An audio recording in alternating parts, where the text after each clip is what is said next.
Oh, what's up, y'all? I gotta take out my AirPods right quick. Hold up.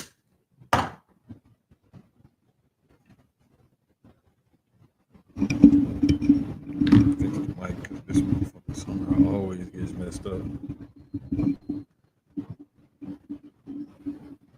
What's happening? Um, episode what is it? 68, Sucio Sports. We live. Um, sorry about the Just had to give y'all a little realness for a second. I forgot I had hit the live thing and then I didn't have my AirPods out. So I had to take them out, put the headset on and stuff because I was tripping. Like I'm wondering why I'm talking into my AirPods and I'm not hearing the microphone. Anyway, hey, what up, House? Hey, y'all, House was outside again. If y'all not following House on Twitter, like you should, it's a good follow. House is funny as hell. What's his Twitter again? Hold up, let me pull it up right quick. At MFN underscore house. Matter of fact, we just gonna share the hold up, let me find it right quick. Let me pull up house profile. And hold up, gotta do a little because I didn't share the screen yet. Like I haven't like I was supposed to and everything, and then I forgot. Like hold up, let me there it goes. That's House's Twitter. Y'all go follow my boy House. You can see it right there at capital MFN underscore capital H for House. House was outside again. And we laugh about House being outside because House goes outside and you don't know which house you're gonna get. You could get cool House where he just go and have a good time, have fun, and then you may get like real New York crazy House where he's a psychopath. But that's my guy and I love him to death. Um, Dirty Water Boy. That's an inside joke. Y'all don't know nothing about that. That whole chat and everything. You know what I'm saying? It's a different it's a family and we get along sometimes. Then sometimes we don't get along. We have to get at each other. So, but it is what it is. Love them to death. But episode 68 of Sucio Sports. Uh it's been a crazy couple of days, like busy and this and that and not sleeping and like you take melatonin to try to go to sleep and then you use what my son called the Diddy spray to help the sleep spray, whatever it is, and you still can't fall asleep. It's like it deters you from falling asleep and it's supposed to make you fall asleep. I don't know. It worked backwards on me, I guess. I don't know. But anyway, we here. Just happy to be here. Uh just hey bro, look, we love you too. Little bro, we love you too. We just showing love because it's family. That's what we do. Yes, it has been. See, how's gonna get me into the topics by commenting in the chat. I appreciate you, dog. Enough of all that. Yeah, it's been crazy. Life be life and shit happens. Let's get into it real quick. And episode 68 is presented by Inplay Dogs and Gel Blasters. Gel Blasters and Inplay Dogs. Inplay Dogs and Gel Blasters on StreamYard. Anyway, now that we official and we didn't please the sponsors, paid a couple bills or whatever. Um, just dig right into it, man. NFL free agency and the trade market and everything has been absolutely insane. Um, we're seeing teams that have money actually spend it.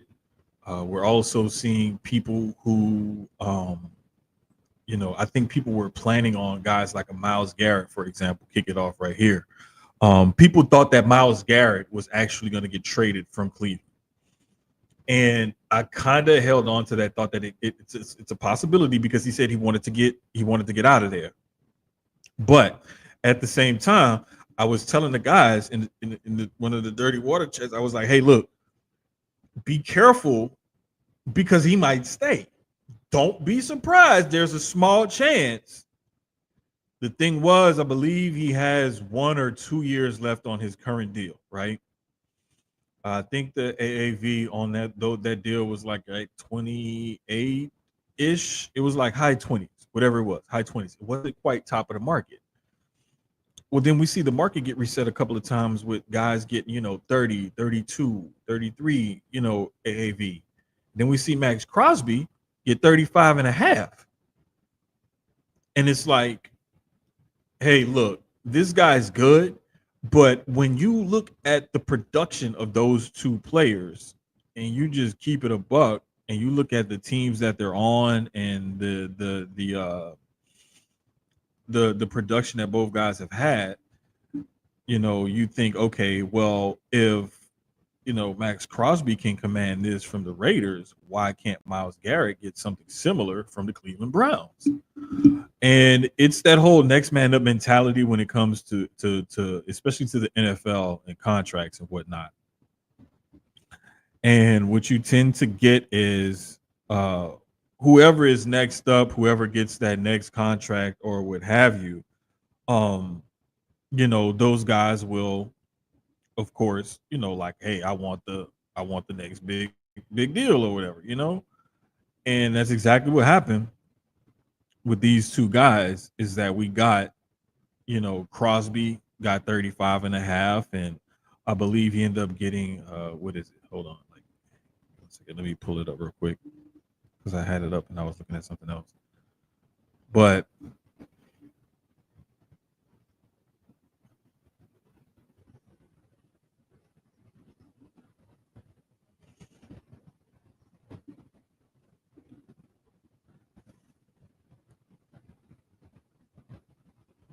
here we go. Nope, I don't like that site because they be tripping. Here we go. Okay, so Crosby's 28.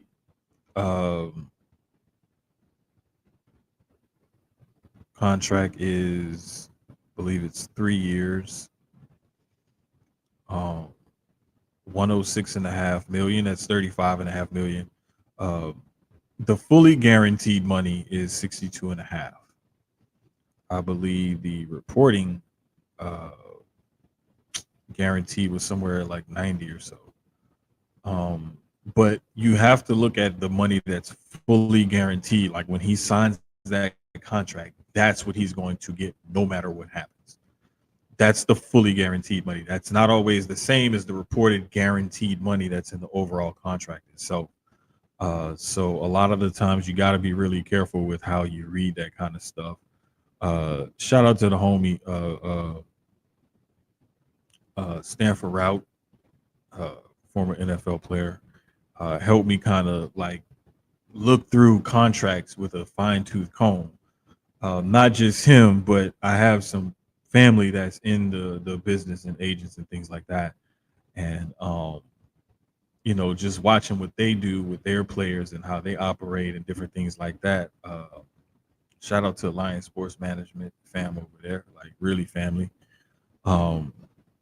But just like trying to just dig a little bit deeper and whatnot into what these teams do and what these players do with these contracts and whatnot, and getting back to the root of it. When I look at Crosby and Garrett, um, Garrett, of course, has more sacks and he's played more. He's played in 117 games. Crosby's played in 95. Crosby has 59 and a half sacks. Myles Garrett has 102 and a half. Now Crosby has almost as many solo tackles, 233 to 250. But when you look at the forced fumbles and fumble recoveries, forced fumbles 9 for Crosby, 20 for Garrett, and then fumble recoveries 3 for Crosby, 6 for Garrett. Like those are game-changing plays. So when you just kind of compare them at their stats, and you just look at them for what they are, you would think, okay, these guys should get paid similar, but this one guy should get paid way more than the other. So that's when you get stuff like that going on. But that's why Myles Garrett's agent was able to get a deal for him, $40 million, a year AAV. And then you see he's now the highest paid non-quarterback in NFL history. So, I mean, it's 4 years, 160, and there's about 122 or so guaranteed. Uh, Give me 1 second.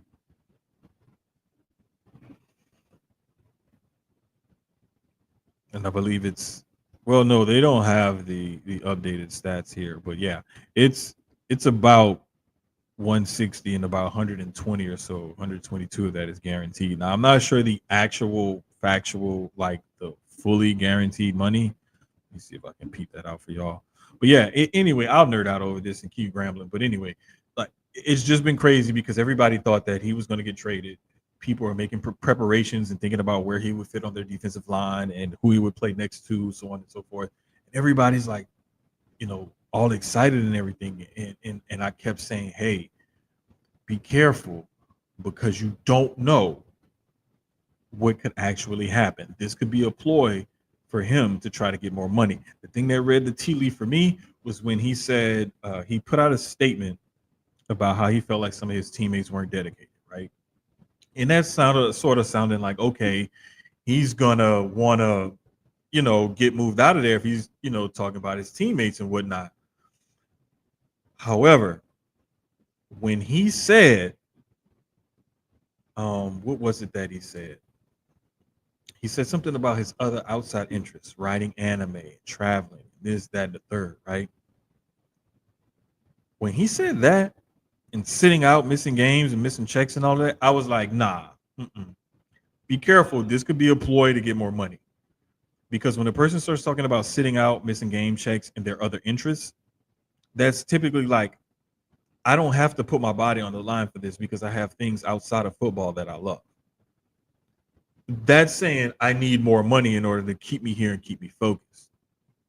Not I'm going to retire if you don't trade me. Because teams will still in perpetuity own your rights to your contract.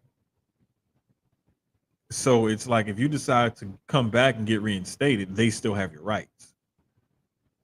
So you got to figure it out how you're going to do it. But it's been wild. It's been crazy. House says they got 4 years to put that team together. Cleveland problem is they can't find a quarterback. Yeah, definitely. Not only Cleveland, but also the Colts. Ever since Andrew Luck retired, GM Chris Ballard has brought in guys like Matt Ryan, Joe Flacco was in, Jacoby Brissett, Phillip Rivers, Carson Wentz at one point had a shot to win that job. They finally drafted Anthony Richardson, but it doesn't look like he can either stay healthy or is grasping everything. And so now they've brought in Danny Dimes, Daniel Jones, formerly of the New York Giants, and on a 1-year deal to compete in an open quarterback competition for the starting job for the Colts.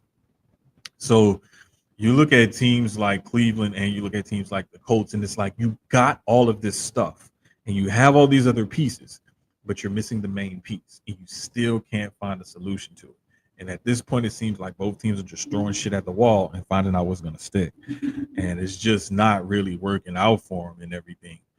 And so what I'm hoping for is that Anthony Richardson at least gets a shot, and either it lights a fire under his ass and motivates him to get better and improve and take hold of that starting job and be the franchise guy that they drafted him number 4 overall to be.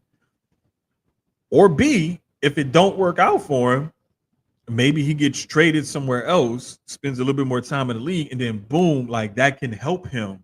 You know what I'm saying? That can help him. Maybe he just needs a change of scenery, something. But I just hope that, man, I just really hope that the kid, like, he kind of gets it, because there was a game in which last year he kind of came out or whatever and said he was tired. And that does not look good. It does not sound good when you're the starting quarterback and you tap out and say you're tired. And so I really hope he takes hold of this job, and I hope Daniel Jones pushes him to be a better quarterback. I always thought that Jones had a shot, but was victim of being drafted too high with expectations. Exactly, and this is what happens with a lot of guys in this position. It's two things at work here.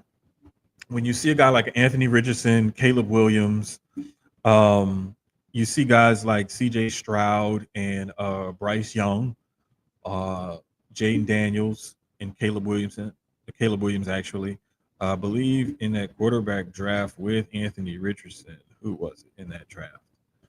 But you see it every year where you'll see some quarterbacks that will, rookies come in and either immediately thrive or thrive, very soon, and then other quarterbacks in their class are now like held to that same standard and like, hey, what's going on? Like, you know, um, oh yeah, Anthony Richardson was in that class with Bryce Young and CJ Stroud. That's right.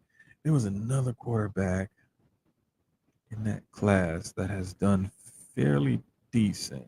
Not Will Levis. Who else is? I'm literally scrolling through the 2004 draft because there was another quarterback, not Hendon Hooker.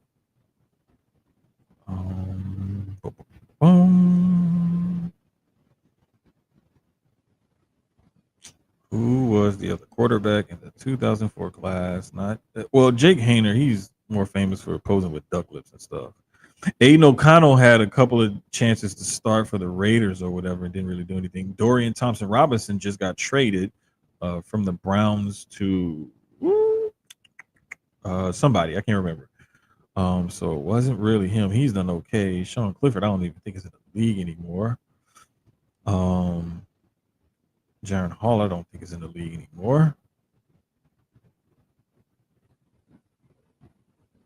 Tanner McKee is not in the league anymore, I don't believe, or he's on the practice squad. Same thing with those other guys. I think they're all on practice squads now.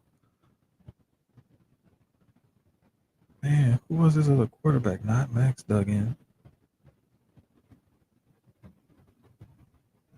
Anyway, I thought there was another one, but I guess there wasn't. But those three guys at the top of that draft, Young going first, Stroud going second, and then and Richardson going fourth. They'll always be held to that standard against each other, and it's almost unfair to Young and to Richardson because of all the success C.J. Stroud has had. All those colleges that we can't find 32 decent starting quarterbacks. No, you can't. And that's unfortunately it's a numbers game basically because you also have to remember you got 32 teams to start. Not all 32 teams are running the same type of offense.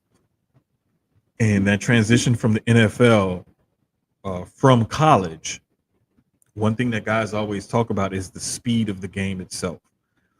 And not only the speed of the game, but everybody was the guy on a top team, or they were just a top player who played at a lesser level, who bloomed late or what have you. So there are some caveats that we have to give when we're talking about it. Mac Jones signed a 2-year deal with the 49ers. That's great. Now, you still need to sign what's his face?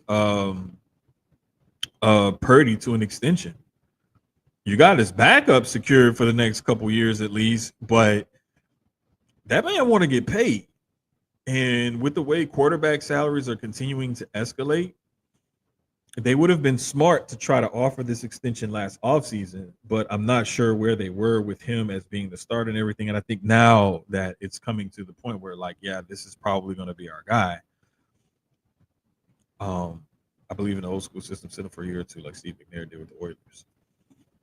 And Dr. Dre on 290 agrees. Yeah, but see, this is the thing, though. This is the thing with that old school system. And I was alluding to this earlier. I need to get back to on schedule, but when you have quarterbacks that drafted that high because of that rookie wage scale, you got them for 4, maybe 5 years if you pick up that 5th-year option. The full contract when you're drafting quarterbacks that high, especially in the first round, most of it, damn near all of it, if not all of it, most of their contracts are fully guaranteed. Those first 4 years, right? That fifth year option is guaranteed if you decide to pick it up. You're getting them relatively cheap, like around anywhere between $7 to roughly $10 million a year, roughly, just depending on where they're drafted in the first round, right? The cap hits aren't that bad, so getting out of them and taking those cap hits isn't as crippling as it used to be when there was no rookie wage scale. Also, because you have them on this severely limited salary, being a franchise quarterback coming in making only about 9 to 10 million a year as a rookie, getting drafted top 5, top 10, you have the ability to fit other pieces around that rookie quarterback if you know he's the guy and you've done well with your cap. So that's why the pressure is to perform exactly the pressure is to perform ASAP, because we need to try to win while we have this 5-year window open of you making nothing but pennies and nickels. So that's why you have to figure it out. And I'm sorry, look, think about your sex life. Who in here was all pro year one? It don't matter. Like, we're not comparing it to our sex life. This isn't, sex 101. This is pro football. And sometimes in pro football, you have to step up and step in and show up and show out immediately. Because when you look at, like, for example, back in the day, Seattle, the reason why Seattle was able to build the Legion of Boom and keep all those guys was because Russell Wilson was on that rookie deal. He was like a third round pick at that time. So he wasn't even on a first round pick rookie deal. He was on a third round pick rookie deal. So they had even more cap space to put shit around him. What happened when Russ started signing them big money extensions? No more Brandon Browner, no more Richard Sherman. Eventually Earl Thomas left, Bobby Wack. Like, it all started to, they had to put the money elsewhere and find draft picks and cheaper free agents, and they couldn't pay everybody. And plus guys got older, and boom, there you go. Here's the thing, right? You got to try to win as soon as possible, because once your quarterback starts making, 40 plus, 50 plus $million a year, it's, even though the salary cap steadily going up, it's taking up a huge chunk of your salary cap. And the NFL does not have aprons like the NBA or luxury tax where they can go into like Major League Baseball. You cannot go over that cap no matter what. You're stuck. So there's nothing you can do. And the only thing you can do to hopefully try to elevate your franchises and maximize your franchise's ability is, if that guy is the guy and he's on that rookie contract and you have some cap space to work with, you need to fill it up, show out, trade draft picks, do whatever it is you can, put a team around him and try to win as good as you can. But other things that went down, like in NFL free agency, just the way teams are throwing around money to, I mean, there's still like Aaron Rodgers, unfortunately, is still a thing, and so we still have to deal with that. And like the quarterbacks, Sam Darnold had ended his season terribly with the Vikings. I think he got sacked like 9 times and had like 15, no, I think it was 13 or 14 or something, 15 something off-target throws, and they lost both games, and it was just awful. Like, he just looked horrible. And he still got 30 plus million from the Seahawks because they're quarterback desperate, because they're deciding to hit the reset button. They traded DK Metcalf to the Steelers, and then they traded Geno Smith to the Raiders. So, like, we're just seeing a different time right now in NFL football, where like you're not getting you're not getting this isn't the old NFL where you rarely saw trades, and if a trade happened, it was like, oh my god, they traded like these players. It's like we're starting to see a flurry of things happen. We're even starting to see guys get traded in season in that in season trading deadline. Um, the teams are even telling guys, hey, we're going to let you seek a trade, or we're going to cut you, or you're disgruntled, contract dispute, whatever. We're going to let you seek a trade. So it's like you're starting to see the NFL be a lot more, I won't say player empowered, but I'll say you see a lot more player movement than what you used to see in the NFL. They're not going totally like players have taken over and hold a lot of the power, like let's say in the MLB and in the NBA. However, you do see a players empowerment movement in the NFL. Even though the last CBA is kind of restrictive as far as what guys can do, as far as moving around, demanding trades, so on and so forth, um, you really have to just watch out and be careful, um, because the what I try to tell everybody, you can't just think that you can just snap your fingers and make a trade happen. That's not how it works. I know in the NFL you can trade guys for pennies on the dollar. You just want to get rid of them, get them off your cap, what have you. But there's still cap hits and cap space that you have to account for. So sometimes these things will work out and sometimes they won't. And it also depends on how you structure their guaranteed money, their base salaries, and different things like that that actually go towards their cap number. They can play cap tricks and move money around and stuff like that, but eventually you can't keep kicking the can down the road and expecting it's going to be good, because eventually it's not going to happen, right? So what ends up happening is you end up with a team like the Saints, who are perpetually in cap hell, and they're in like a purgatory where they can't get any better than what they already are, because they always have dead cap money and they have all these, high price overpaid players that they keep asking to take restructures, and then eventually they cut them or trade them, and then now they have to take this huge dead money cap hit. And it's just this vicious cycle that they've been in, instead of just hitting a hard reset after the Peyton Breeze era was over. Now, you'll also get a team like the Broncos or the Patriots or what have you, and you know what? This is why. Forgive Clarence. Clarence is one of those people from New Orleans, but it's actually he grew up on the West Bank. That's like that's like people in the Upper Peninsula. They're still from Michigan technically, but they're from the Upper Peninsula. That's what we consider people on the West Bank that are technically still in New Orleans. They're like, yeah, y'all New Orleans, but y'all New Orleans. Nah, I'm just messing with him. That's my guy. But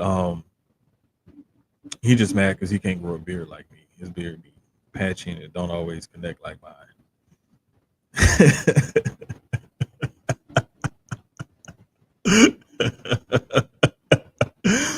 Nah, that's my guy, man. That's my guy. And I got family that live over there on the West Bank, like where Clarence and them grew up at, went to school at, or whatever. So I just like to mess with Clarence about it. That's all. But nah, like you see teams like the Patriots, who are notoriously um cap conscious, and they had like 100 and something million to spend. You see teams like the Redskins, who have been pretty fiscal, and they got a rookie quarterback, franchise guy, rookie year, and they're like, hey, let's go out here and make some deals. They traded for Laramie Tunsil. They're bringing in guys to help out that defense, to help out that offense, because they're like, hey, we got something here. We got to the NFC Championship game, and we gave the Eagles a run, a little bit. We tried, but that team is ready to win now with a rookie quarterback going into his second year. And so they got cap space, so they're going to spend and trade and do what they're going to do to try to build that team up. You see what the Houston Texans are doing. They were in cap hell and didn't have very many draft assets. They had to hit a hard reset and end up trading Nasty Man Watson to Cleveland, got a whole bunch of draft picks, finagling with the cap, getting rid of guys, trading guys, got the cap space under control, got draft assets now, and boom, they found a rookie quarterback on a rookie deal, and they're ready to move forward. So we have a lot of stuff like this that they're going through and dealing with that you can get out of cap hell. You can rebound from not having draft assets. It may take you a year, 2, maybe 3 years, just depending on how bad your situation is and how you decide to move forward with handling it. But we see it can be done. So when you see a team like the Broncos, who had to take an $85 million cap hit when they cut Russell Wilson, you see a team like them where they've bounced back to where, they're starting to work their way back, and Sean Payton is starting to help them build into a contender or a winner, a consistent playoff, threat or what have you, as much as they can be in that AFC West with the Chiefs. But you see them preparing because they're like, hey, the Chiefs have put it off for so long, and now their team is getting older and starting to age out, and they're having to shuffle in new pieces and keep things going around Patrick Mahomes. Eventually, he may want a new deal, because when you look at the deal that he signed back then, and even the restructures and stuff like that and things that they've done, he's no longer at the top end of the market, and he's consistently considered the best quarterback in the league. So if you're the best quarterback in the league and you're on a team that's constantly making championship games and Super Bowls and winning titles, you're going to want to get paid. Will he take the Brady approach, where Tom Brady for so many years took less money than what he could have gotten paid because he wanted the team to surround him with a winner? When they couldn't consistently surround him with a winner and he's constantly asking to do more, that's when he started saying, hey, I need more money now. Things happen, feelings got crossed, they led to a departure, and it is what it is. He went on to prove that, yes, he still had it because he won in Tampa, and Belichick went on to be dismissed, and now he's coaching in North Carolina. Not to say that it was one or the other. I just think that that situation just grew old. They grew apart, and it was time for something new to happen in New England, and it took place. But again, if you find your franchise guy and he's on a reasonable enough deal, preferably a rookie deal, you can do great things by surrounding him with talent. But if you don't find that guy and you have to get rid of that guy, then you're constantly throwing things at the wall, finding out what's going to stick, and you start to look like what is it? It seemed to talk about the Colts earlier, and also who else was it? It was another team I talked about. But anyway, you end up like those teams, just throwing different veterans and journeymen out there trying to win, trying to save on the cap space, and trying to get other pieces in. So it can turn out to be in your favor, or it can be terrible. Yeah, they did rebound with Bo Nix, and sometimes, man, you get a guy like a Sean Payton, and you pair him with a certain kind of talent, and if you just follow what he says, and just kind of goes along with everything, like, he can actually turn you into something if you just have certain qualities and certain things that he looks for. Like when you look at when he had Drew Brees and he coached Tony Romo for a little while, and then he was, I believe, in New York also calling plays with Bill Parcells. But he had guys who knew timing and accuracy and could read the defense and things like that. And when you see things like that, and you have somebody who can actually like execute your offense the way you need it to be executed and make the reads that they need to make, that's when you can actually get something more meaningful and something more impactful out of that quarterback, head coach, especially play caller relationship.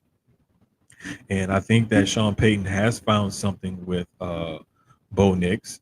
I do think that he's going to be able to turn that team into some sort of, playoff contender. I'll say playoff contender. I won't say title contender. I'll say playoff contender behind the Chiefs and Chargers and Raiders and everybody else in that AFC West. One thing I will note of is that the Pittsburgh Steelers, and I believe it's the New York Giants, are playing footsies with Aaron Rodgers and Russell Wilson. And reading the tea leaves, it looks like it's Aaron Rodgers' decision. Then I guess the other team will get Russell Wilson. The Jets have already moved on and signed Justin Fields, so he was no longer an option for the Steelers to bring back. And I think that they wanted to bring him back, but they wanted to bring him back at a number that was going to be much less than that 2 for 40 with around 20 some 30 some guaranteed from the Jets that he got. I guess they wanted a more team friendly deal. And there it goes. Dre, I thought the boys could have traded Dak. There's no need to pay someone who doesn't perform at playoffs. Will continue to pay him $40 million. Well, but Dre, again, it's like we talked about. Had they traded him when they could have instead of resigning him, what do you get for him? Number one, you got to take that cap hit, and then how do you replace him, and who do you replace him with? You know, exactly. You know where this was going. Like, we've had these conversations before, but it's like that's always the thing that I tell teams with wanting to make that change at quarterback. Most of the time, you're going to find your franchise guy at the top end of the first round. He's going to be a big time prospect or what have you coming out of college that has all these traits and tangibles, so on and so forth. And you may or may not hit on those guys because they're not even guaranteed. But one thing I will say, be careful what you wish for. Because I've seen teams that want to move on from good quarterbacks, and they do. And they think that the next guy is going to come in and do so much better, and they don't. And then you have hell trying to replace that guy. And you just never know when you're going to find him. Like when Andrew Luck retired, for example, with the Colts. I mean, you look at the Cleveland Browns, like they've had like damn near 30 different star quarterbacks over the last gosh, I can't remember how many years.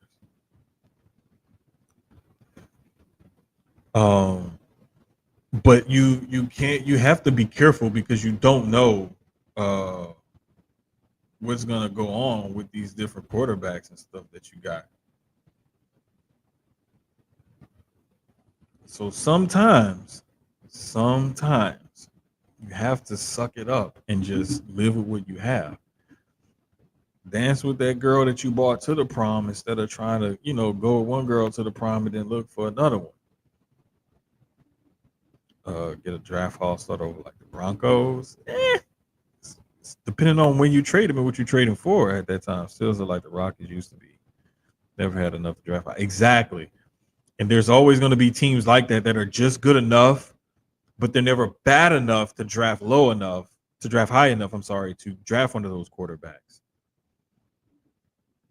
True that. I'm tired of being Charlie Brown. Hey, man. Like, come on, man. Look, that is hilarious because it is a lot of teams a lot of the times. And I will say this as a Saints fan, but I'm a realist. I've been waiting for them to just hit a hard reset and clean everything out, start all the way over. And I thought that's what they were going to do when they fired Dennis Allen and got rid of most of his staff. The GM Mickey Loomis should have went right out the door with him. However, what's happening is Mrs. Benson, she's, for whatever reason, infatuated with Mickey Loomis, right? And poor old Miss Benson loves her some Mickey Loomis. However, Mickey Loomis is probably the biggest issue with that team right now. And until she gets rid of him, it's not gonna be much better. It's gonna be more of the status quo. It's gonna be, kicking the can down the road, restructuring contracts, creating fake cap space in order to sign people, and then cutting them, and then having dead cap money, and just constantly we're almost there. No, we're not. Going back to what Dallas said, it reminds me of the Astros back in the Jim Crane era I mean, the Drake McClain era after that World Series appearance. It was like, we're gonna do it. We're gonna do it. We just this away or that away or almost there. And eventually, you just got to rip the Band-Aid off and start all the way over, tear it all the way down, and rebuild it all the way back up. They end up building a dynasty. But that's how you have to do it in baseball because you have to restock your minor league system, so on and so forth. In football, however, it's a little bit quicker of a turnaround.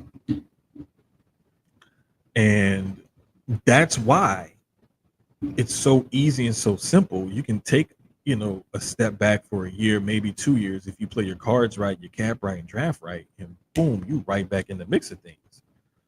One of the biggest things is finding the coach that will fit with the type of system that you want to run and be the type of personality and football mind that you need to lead your franchise, your organization. A good GM that will work with that coach, front office staff, scouts, and everything, and then get everybody fully aligned and on the same page. And now you also have to find a franchise quarterback, or at least one that can work your system good enough to where you can, be competent on offense and just have a stout killer defense. I mean, you got to do something.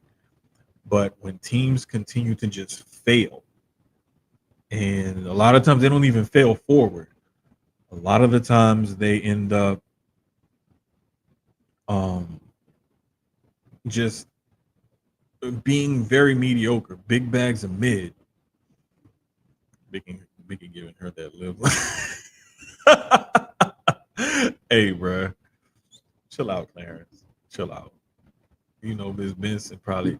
You know what? You're not going. I'm not falling for this tonight. I'm not about to. No, we're not about to go there. Not about to go there.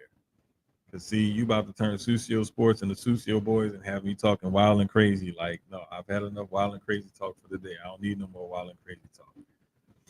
I need to relax. But anyway, man, I just think that they need a reset and they need to just push the button, nuke the whole thing, tear it down, and start over. And I feel as though as long as Mickey Loomis is there and he still has his imprints and his minions all over that franchise and in that building, that it's going to continue to look the way it looks. Dre, don't encourage him. You know he. See? Bro, I'm going to be honest with you. I think the real reason is because she's getting basically a 2-for-1 special. She's paying him one salary, but he's helping run both franchises, the Pelicans and the Saints. And for her to have save on payroll like that, especially at the high end of the payroll like that, where you don't have to pay two vice presidents of operations or whatever, you can just pay one guy to do both jobs. Hey, bro, she wasn't married to a billionaire and was rich and everything, and the people not rich by accident. They both shit right now. That's what they both have in common. That's why he needs to go. She needs to hire a guy for the Saints, guy for the Pelicans, or lady. Don't matter. I'm not going to discriminate because there are some females that are in executive positions, higher ups in the NFL, and they are doing excellent. So I won't discriminate there, but she needs to have new blood in both of those buildings and just get Mickey Loomis. But speaking of teams that stack and rebuild and have built themselves into a contender, we look at teams like the Detroit Lions. I'm really interested to see what that team is going to look like this coming season because they lost their offensive and defensive coordinators who took head coaching jobs, with Aaron Glenn, the DC from there, taking the Jets job, and Ben Johnson going their OC, taking the job at Chicago for the Bears. So you're going to see you're probably going to see differences on that team than what you used to seeing. And it's going to be interesting because you have different play callers now. And I don't think the philosophy on defense is going to change much. I think the philosophy on offense may change some, but it's just going to be interesting to see how that team moves forward, as well as a team like the Texans, who are going to be going into CJ Stroud's third year. He has He still has his wide receiver one in Nico Collins, but he's going to have a new two and a three, simply because Tank Dell is going to be out for this season, and they're not going to bring back Stephon Diggs because they made a trade for Christian Kirk. They also brought in Justin Watson, and they may, bring in some. They brought in a couple other wide receivers, but not anybody that's of any significance or anything like that. But this would be a perfect time for guys like John Mechie or Xavier Hutchinson to step up, to guys that they drafted, with mid-round picks at their wide receiver position, to step up and claim a job. Other teams that I'm just looking at their offseason and seeing what they're doing. To be honest with you, that NFC South is going to be interesting. But I'm also looking at the AFC South as well. But there is another division that I think could get pretty interesting really quickly, depending on how two of the lesser teams pull it together. But the AFC East, with Aaron Glenn there now, and he's taking control of that team, and he's like bringing in a real hard-nosed, hard-work football philosophy to that franchise. I think he can turn that team around pretty quickly. I also think that if the Patriots can be wise with their cap space and their draft picks, whatnot, and if Drake May is the guy, that's a team that can turn it around pretty quickly. The Dolphins still have a lot to work with, although they got a lot of guys that they have injured that are coming back, and hopefully they can, retool. But the class of that division is still going to be the Bills, because they have the MVP and the highest paid quarterback in the league now, highest paid player, with Josh Allen signing that huge extension. I think it's 6 years, 330 with 250 guaranteed, the most ever guaranteed money given to a player ever. So kudos to him. And I know there are other guys out there that are, in line for extensions at some point in the next couple of years that are licking their chops, seeing these numbers get thrown around. So kudos to him for resetting the quarterback market. Guys like a CJ Stroud, who's doing good, franchise quarterback of his team, entering his third year in the league, a couple years away, or a year or so away from an extension and eligibility himself, is really licking his chops. You also got guys like, oh man, who else is it that's going to be in line for an extension soon? Maybe that could probably lick their chops at that contract. But there's, everybody's licking their chops because they know, if I keep playing, another couple years from now, I think I'll go ahead and be eligible for another extension. You think the Broncos are going to take the AARP West? I'm not saying the Broncos are going to take over that division. I'm just saying that the Chiefs are going to have a hard time keeping guys because they're having to extend and give big money out. That's why you see them trade an all-pro offensive lineman like a Joe Thuney to get a draft pick, and to, kind of clear some cap space and make room for some other pieces. So because they just had to re-up Chris Jones as well. So, you just don't know. Travis Kelce, they're all for all intents and purposes, their wide receiver one, even though he's their tight end. He's coming back this year, but they wanted to bring him back at a lower number. Plus, he's not as effective as he once was. Mother Nature and Father Time are defeated. So, you got a lot of different factors that could factor into the Broncos ascending and the Chiefs kind of pulling back to the pack. One thing that you don't have to worry about, I don't think, is the Raiders, because when they traded for Geno Smith, I'm not saying that Geno is a bad quarterback because he's put up some decent numbers the last few years. But what are they going to have around him that's going to allow him to be, successful, especially in that division? Because the Chargers, even though they got rid of Bosa, they're running it back with Khalil Mack. And Jim Harbaugh is not going to take it lying down easily. So that team is going to be on the rise. The Broncos are trying to turn themselves into something. the Raiders, if they can put the right pieces around Geno, they may have something. With Pete Carroll and his staff coming in, and Tom Brady joining the ownership group over there. So those teams are trying to gear up to beat and defeat the Chiefs. Yeah, be like Mark be saying all kind of wild stuff. Mark been saying wild shit since I've known him like 15 years ago. Mark ain't never changing. He been in Hawaii for a few years, so he a little more chill and relaxed, but he still say wild shit. But yeah, man, like House is a Patriots fan, so he's like Drake May is the guy. He's telling people it's past years time to take back vision. Take back, bro. Good luck, cause good luck. This guy. See, we need to get you. You got to listen to Susio Boys because they got all them kind of sponsors. Trust me.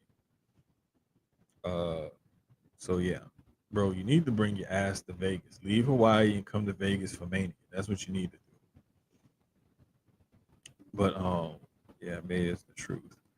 I really want that to be the truth for you guys because I'm telling you, like, if Drake May is really the real deal and the Jets can do something with Justin Fields, you know, you can say don't be worried about Miami, but Tua works with Mike McDaniel's offense.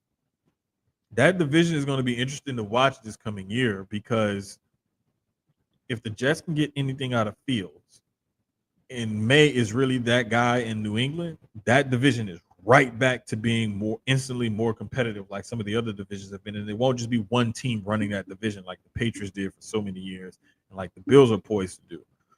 So, I mean, it's going to be interesting, man, to watch that division. But that's like one of my sneaky divisions that I think is going to be one of the best divisions in football. The AFC North has kind of been like that. The AFC South used to be like that when no team won back-to-back division titles, and then like lately Tampa's been running it. The Saints and the Falcons can't seem to figure things out, and the Panthers have been the Panthers. So it's just like that division is no longer respected as one of the more feared or better divisions in football because you basically have had one team running it the past few years when it used to be a carousel. Spin the wheel, make the deal, pick one, boom. That's the team that's going to win the division this year. That's what the NFC South used to be. Speaking of the AFC South, they looks like the Texans are going to run that division because the Titans don't have a quarterback, and they may not select one in this draft. Doesn't look like it. I mean, they may not. Who knows? They're still looking for a franchise quarterback. Jacksonville still has Trevor Lawrence under contract because they gave him a huge extension. And they're tied to him for at least another year or two before they have to take a big cap hit or make another decision on another extension. And again, the Colts are still trying to throw shit at the wall and figure things out. The only team that has it locked down right now is the Texans. So there it is. Yeah, Dallas, that's what I've been saying. Like, the Broncos are building slowly and properly. Exactly. And they took that cap hit. They got some draft picks back. They took the cap hit. And now they're starting to put all those assets to work to build a team. And if Knicks can get along with Peyton and they can coexist and they can turn themselves into something, that team is going to be interesting to see because that defense has been good. It's just been that offense that has not been able to move the ball and score points. Danny Dimes and Indy, LOL. Yeah, bro. Like I don't even know what to say about that, man. Like it's been one comedy of errors after the next over there. And I just don't even know, like, to be perfectly honest with you, I don't even know what Chris Ballard is doing. Like, he stuck his neck out there to get Richardson, and it's seemingly not working. And it's almost like he's ready to hit the eject button already, kind of, sort of, or preparing himself to. But when you tie yourself to a franchise quarterback like that high in the draft, you want to see a return on investment. And if you're not seeing a return on investment, you got to find your next franchise guy because now you're starting to go all in and everything, and it's just starting to get crazy. People saying they won. I was going to say the Broncos. I don't rate free agency within the first few days of free agency. It's like you can make splash signings or whatever, or seemingly fill holes that you need to fill before the draft, and then the draft is just lanyard for your team. But we won't really know until everybody puts the pads on and see how these things actually work out. Judging it now is almost like giving draft grades, like right during or right after the draft, or grading picks. It's like, yeah, you may have potentially filled a hole or whatever, but what if that player doesn't work out? You're just basing it on their potential, what you've seen from them so far, and that doesn't always translate to actual wins on the field. So potential and all of that's what get coaches and GMs fired. So I don't know. I mean, if teams are signing guys that their fan bases like and the coaches like, and they feel like they're filling needs and they're getting quality players and they feel good about it, more power to you. I just look at it like, I'd rather wait a year or so before I judge a free agency or a draft class before I say nobody's even played it down yet. We're already like thinking, oh, this is great, or they won, quote unquote free agency or whatever. If I was to say anybody, quote unquote, won free agency right now, I would say teams like the Seahawks, because they seemingly think that they found their franchise quarterback. I would say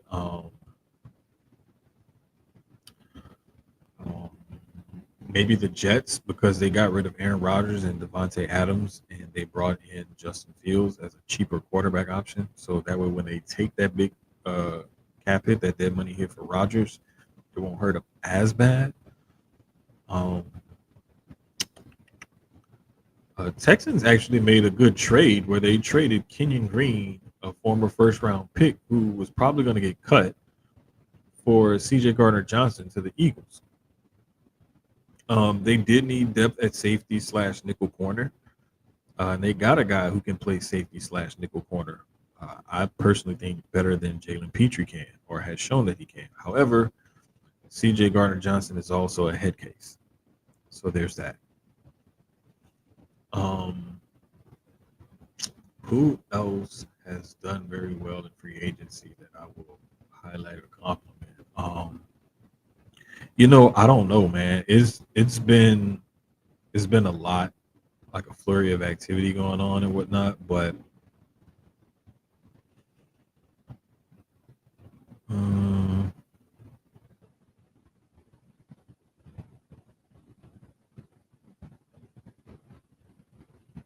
Eagles adding AJ Dillon today was a big deal because that gives Saquon a big body, reliable backup.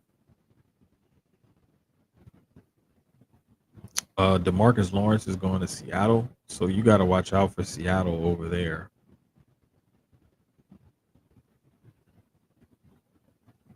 I'm not sure, man. It's going to be interesting to see what happens and what goes on.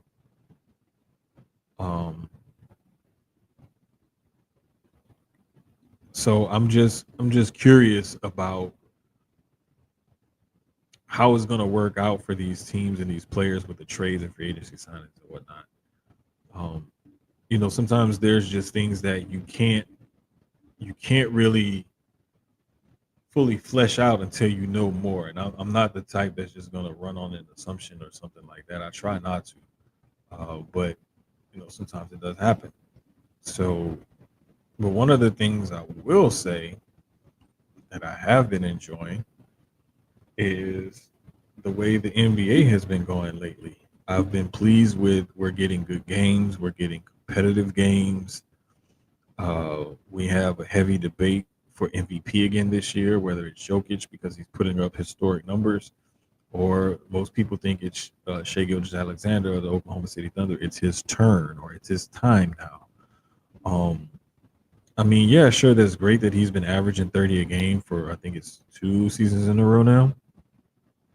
However, Jokic is averaging a triple-double, and I want to say he's like top 3 or top 5 in points, rebounds, and assists per game. Like, he's having a season that nobody's probably ever had in the history of this game.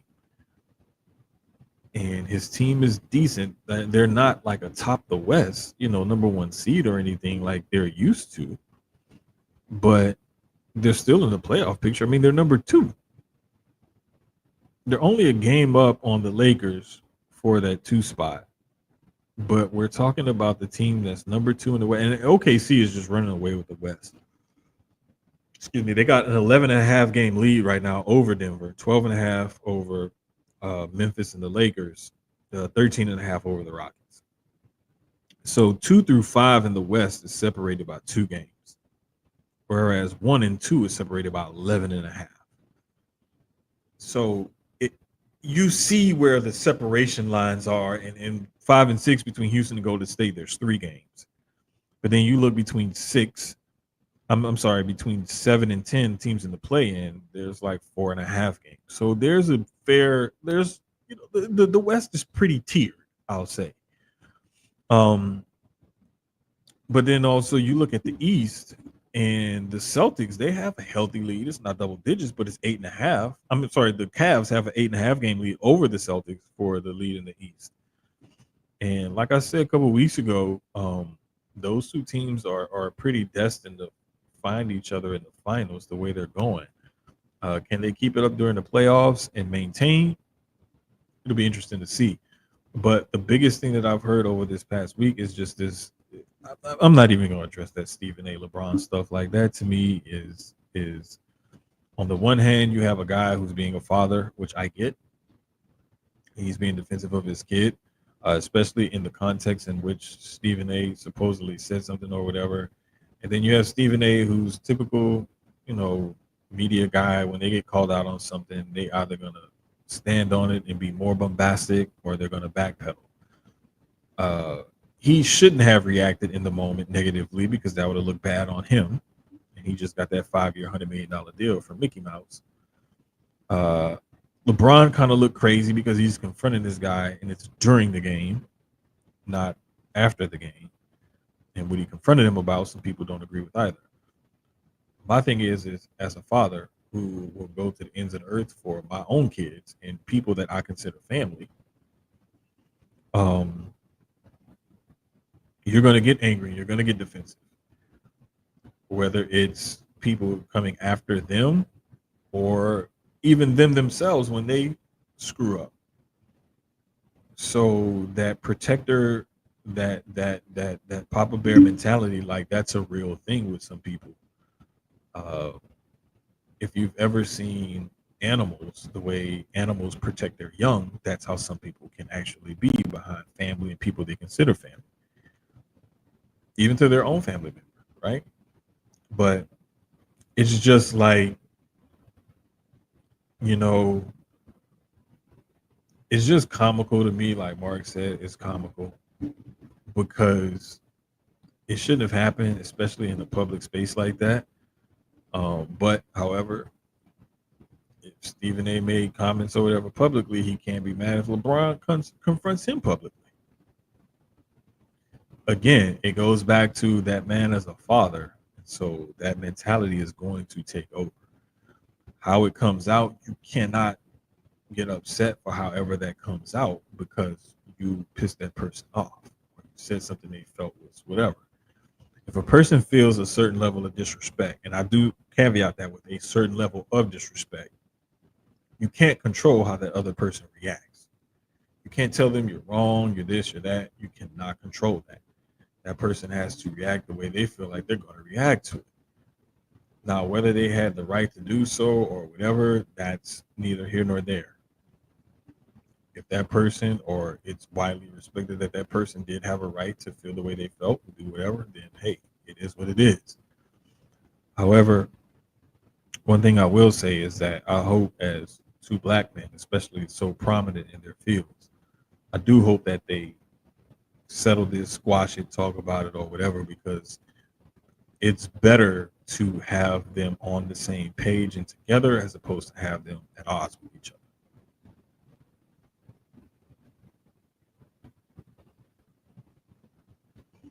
Mark, as a father who may or may not, if he has kids, I agree.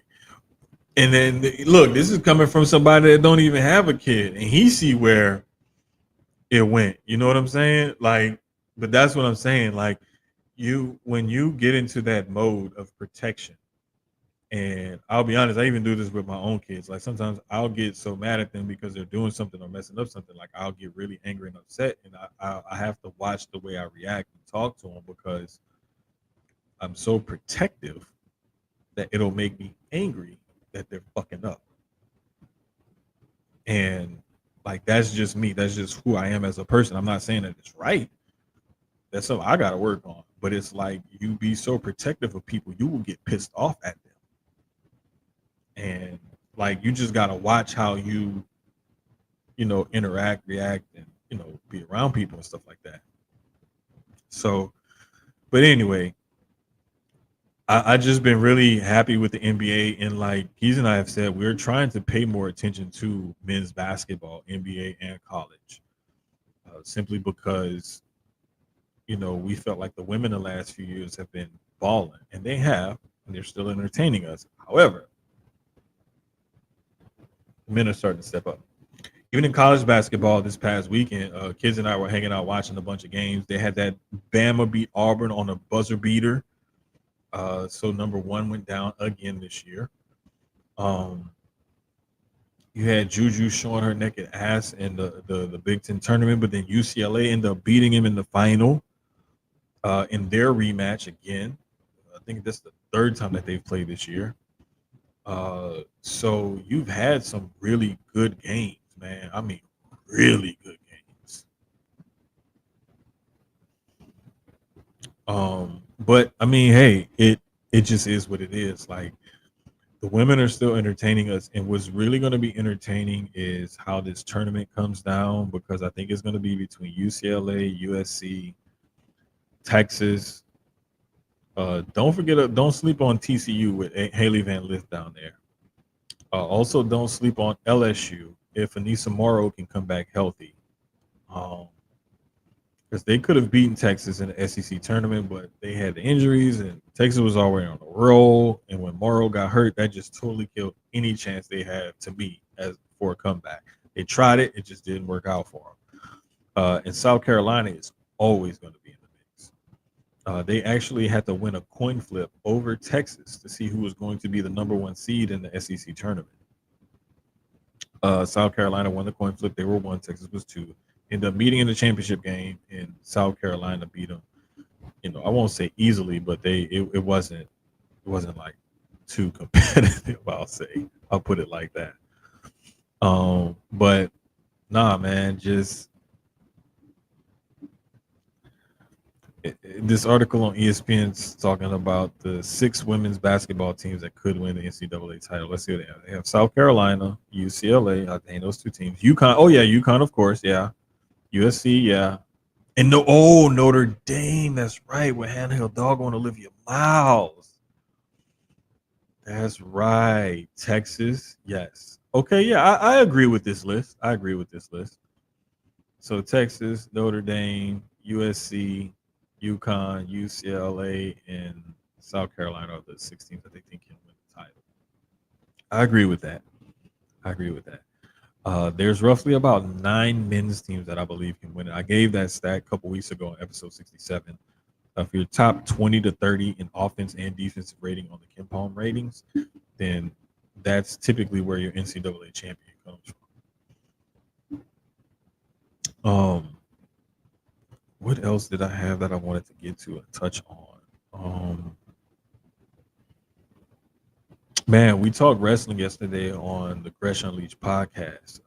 Follow us. Give me 1 second because I be forgetting sometimes. I believe it is. Hold up. You know what? I can just go to my profile.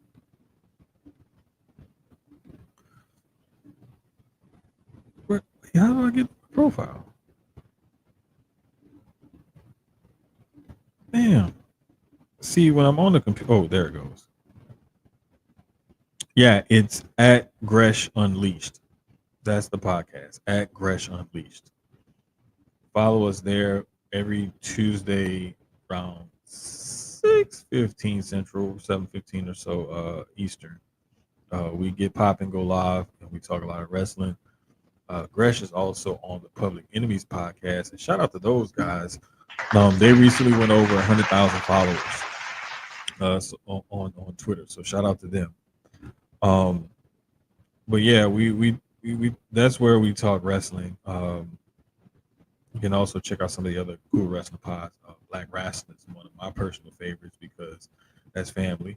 Um, and who else, man? Black Announce Table was pretty good. I like those guys as well. Um, those wrestling girls, those wrestling girls, like, man, let me tell you. And you know what? I hate this dude. When I see him, I'm gonna choke his ass out. But anyway, nah, like just check out some of those wrestling pods because here we stick mainly to sports here. We may mix a little bit of wrestling here and there, but just we like to let the wrestling pods do their wrestling thing. But I will say, if you want a little bit of a little bit of a little bit of ignorance, you want a little bit of tomfoolery, anything like that, definitely check out Sucio Boys on the CDB Multimedia Network. That is our like. And hold up, wait, let me get it back. Where the fuck is it? There it goes. Oh no, I want to do the other one. Wait a minute. There we go. There we go. Put them on the Summer Jam screen. That's Sloan's page right there.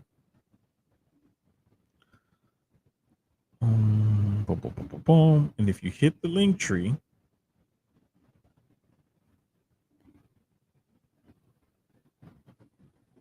let me see. We got. Oh yeah, there it goes. Okay, yeah. So this is the link tree for all the pods, sponsors, Twitters, Instagrams, everything. Like Marty's on there. All the sponsors are on there. The Twitters, Instagrams, TikToks, everything. Um, so that's where you can catch all of the network stuff on the network. Um, so please give everybody a shout out. Shout out to Dre and the Dre Lax podcast and Aim High, Sucio Boys, Sucio Sports. And we're waiting on someone else to finish their paperwork and actually get it submitted and everything and start their pod. Announcement to be made at a later date. We did make an announcement a few months ago, but her paperwork is still being worked on and processed. We got to go through the copyright companies and stuff like that. And even though I'm HR, there's another part of HR that the paperwork got to be processed through, and that's what we're waiting for. So as soon as she get all her paperwork and stuff done, we can go ahead and let her know. Um, like yeah, she on pod row. But nah, man, that's about all I have for y'all. I just really wanted to get on here and talk football this week. I really didn't want to talk anything else, but it was some cool basketball shit that happened in the NBA and then men's and women's college basketball or whatever that I did want to hit on. Baseball is in spring training, so definitely tap into that. I will probably talk more baseball as baseball season comes because there's going to come a time when there's only baseball to talk about, and so I know y'all can't wait for that.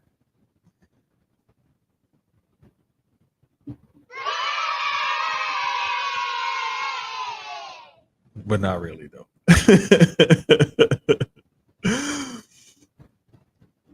This fool said, "Watch out for my pod, the Sham God pod." You know, man, get off my screen, man. Get the hell out of here. So one of those ladies interviewed on first taking press. Yeah, bro, like the women really like they've been really doing it. And I really enjoy some of the ladies in the basketball. And the thing that's helped the ladies basketball the most is like we keep saying, the NCAA tournament and all of that climaxes, pause, and then you have the WNBA draft right after, and then their season starts not long after. So they ride that wave off the NCAA tournament right into the WNBA draft and season. And it's going to be crazy because you got some real good talent at the top of that draft. And you've seen teams this past offseason that have made trades and whatnot to kind of position themselves in place to reshuffle the deck and kind of go at it again next year. And so everybody's gunning for New York, who won the title, and then looking at the Aces, who've been, running the league the last few years prior. So it's going to be good. It's going to be great. We got Mets fans. We got a funky ass Rangers fan in here. Forget this dude like the Rangers and stuff. But anyway, man. But yeah, we'll talk baseball when baseball season rolls around. But right now, we still got in the heavier football season with free agency this week and extending into the weekend. Basketball is in full swing where we got tournaments, conference tournaments happening in college, and the NBA is down their home stretch now, gearing up for the playoffs. So we still got a lot of major sports left to talk about. I won't hit too much on the boxing match from this past weekend or last weekend or whatever, because it was just way too much controversy, and boxing is starting to piss me off again. Just when boxing is starting to ascend, they always do something and it takes a nosedive or plateaus or something like that. But there is a cool card, I believe, coming up in May, if I'm not mistaken, in New York. And there's another one that's proposed for Saudi, I believe. So there's a couple of boxing cards coming up. UFC, Alex Pereira finally lost against one of them Magomedov boys, one of them Khabibs. Bro, they I don't know what they're doing over there in Eastern Europe, Russia, whatever, but they cranking out good UFC fighters like a motherfucker. And like they all can wrestle, and they're all tough, and they all can, the ground game is crazy. They're just really good overall fighters. And I think that Eastern Bloc, European, Russia, and all those old school USSR countries and whatnot that they dissolved into different countries and whatnot, like those countries are producing some of the better MMA fighters overall, similar to what Mexico and South and Central America was doing with boxers in the 80s. So, yeah, drinking beer pee and shit. Exactly, Mark. Oh, total Dallas. The reason why you couldn't see Clarence, because Clarence and Mark, like whose comments right here, they're watching on Twitter. You're on YouTube, so that's probably why you can't see their chats, because they're chiming in on Twitter. You guys are on YouTube, so it's either gonna come from Twitter or YouTube. But yeah, that's why you can't see theirs.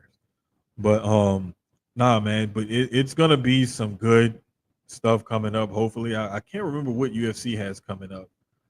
But I want to say, I think I did see a couple of good, maybe fight night cards or something like that that's coming up in the next couple of weeks. I'm gonna have to dig into that eventually.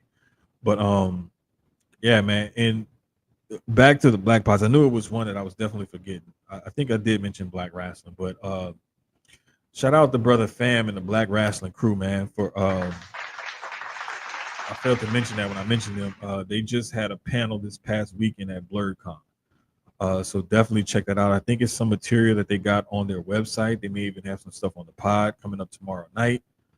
But also definitely sign up for their Patreon, because I believe they drop some footage of content over there. They're always dropping content on their Patreon, and I write for them, and so I'm always going to champion those guys' cause. And they literally are family. So you mess with them, you mess with me, and I don't think you want any problems with me.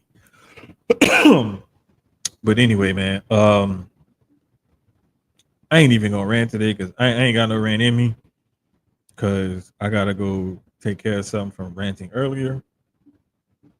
But yeah, man, y'all be good. Don't do nothing I wouldn't do.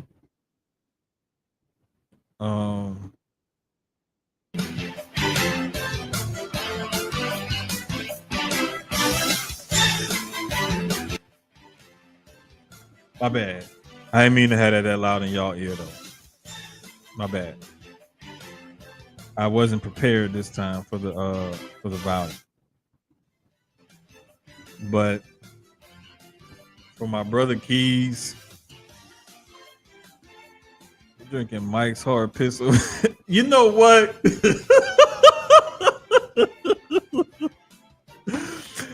Hey man, we gonna have to have Vin back on the pod.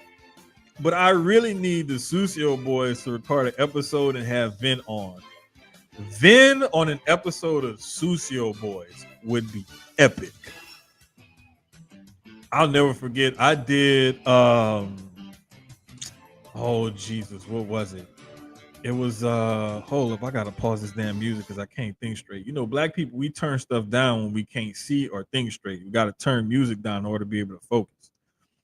But I recorded an episode of Bulls in the China Shop with the BRP crew and Vin and Simp and Cal, whatever. I can't remember who all. I think it was them four, us four. But I recorded an episode of Bulls in the China Shop with them. Oh my goodness.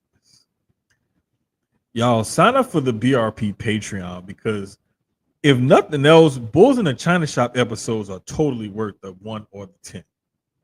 Trust me. Trust me. And shout out to Joe Dixon for gifting BRP Patreon subs. Joe Dixon, good people. I fucks with Joe Dixon. Don't mess with Joe Dixon and his Cincinnati Bearcats. Like, that's my guy. But anyway, for Keyz, for the crew, the whole CDB Multimedia, Susio Boys, all the sponsors, all y'all, appreciate y'all rocking with us. We appreciate y'all tuning in. This has been episode 68 of Susio Sports. See, I was looking at Susio Boys page, and I'm about to say 150 something. No, they way ahead of us. We trying to catch up with them.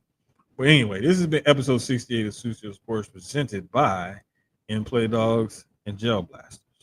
Gel Blasters and Inplay Dogs. Inplay Dogs, wrong one. Inplay Dogs and Gel Blasters. Yes. On StreamYard. Appreciate y'all. Thank y'all for rocking with us. We'll holler at y'all next week.